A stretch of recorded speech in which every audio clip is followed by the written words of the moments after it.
Assalamualaikum warahmatullahi wabarakatuh. Halo semua, perkenalkan nama saya Ade Rizky Amelia dari kelas PAI 2H dengan NIM 2311268. Di sini saya akan membahas sedikit materi tentang kias untuk memenuhi mata kuliah usul fiqh. Langsung saja pengertian dari kias. Kias adalah metode analogi dalam hukum Islam untuk menentukan suatu hukum perkara yang tidak terdapat dalam teks-teks Al-Quran atau hadis. Kias secara bahasa memiliki arti sebagai tindakan mengukur sesuatu atau sesuatu lainnya dan kemudian disamakan. Sedangkan secara istilah, kias diartikan sebagai menetapkan hukum terhadap sesuatu perbuatan yang belum ada ketentuannya dan didasarkan pada sesuatu yang sudah ada ketentuannya. Berikut ada beberapa syarat untuk yang harus dipenuhi dalam kias. Yang pertama yaitu ada ilat atau rasio legis atau alasan hukum. Harus sama antara kasus yang sudah ada hukumnya dengan kasus yang akan dikiaskan. Ilat adalah karakteristik atau sifat yang menjadi dasar penetapan hukum dalam suatu masalah. Dan yang kedua yaitu ada asal hukum, harus jelas dalam Al-Quran atau hadis. Kias hanya dapat digunakan untuk kasus-kasus yang tidak memiliki hukum yang jelas dalam teks-teks tersebut. Dan yang ketiga yaitu ada pelarangan oleh nusus atau teks Al-Quran atau hadis terhadap kias yang bertentangan dengan nas.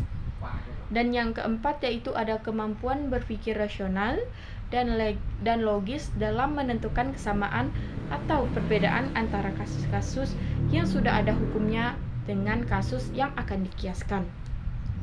Dengan memenuhi syarat-syarat ini, kias dapat digunakan sebagai sarana untuk menentukan hukum dalam masalah-masalah yang tidak terdapat dalam teks utama hukum Islam. Misalnya nih, dalam kasus riba, ilat atau alasan hukum adalah adanya keuntungan tambahan tanpa pertukaran yang setara, yang bertentangan dengan prinsip keadilan dalam Islam. Dengan menggunakan kias, kita dapat menerapkan larangan riba pada transaksi keuangan modern seperti riba bank atau riba dalam bentuk lainnya.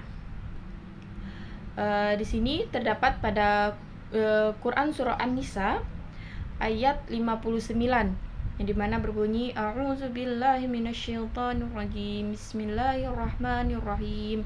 Ya ayyuhallazina amanu atiiullaha wa atiiur rasul wa ulil amri minkum fa in tanaza'tum fi syai'in faruddu ilallahi wa rasul ya kuntum tu'minu billahi wal yaumil akhir dzalika khairu wa ahsanu ta'wila, yang dimana artinya wahai orang-orang yang beriman, taatilah Allah dan taatilah Rasul Muhammad dan ulil amri, pemegang kekuasaan di antara kamu.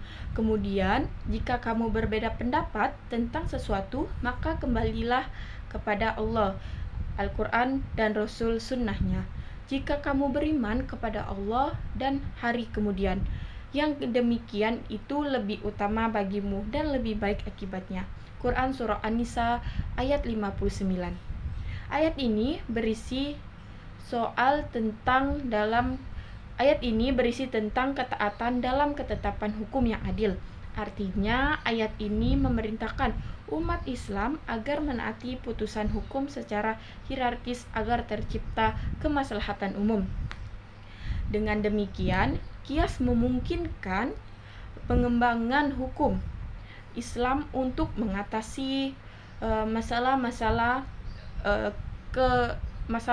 kontemporer yang tidak diatur secara langsung dalam Al-Quran dan hadis, dengan tetap memperhatikan prinsip-prinsip hukum Islam yang telah ditetapkan. Baik, mungkin hanya itu pembahasan sedikit materi tentang kias yang bisa saya sampaikan. Mohon maaf atas keliruan dalam pembacaan atau penyampaian yang saya sampaikan dalam video ini. Sebelumnya saya mohon maaf kepada Allah, saya mohon ampun. Saya akhiri, wassalamualaikum warahmatullahi wabarakatuh.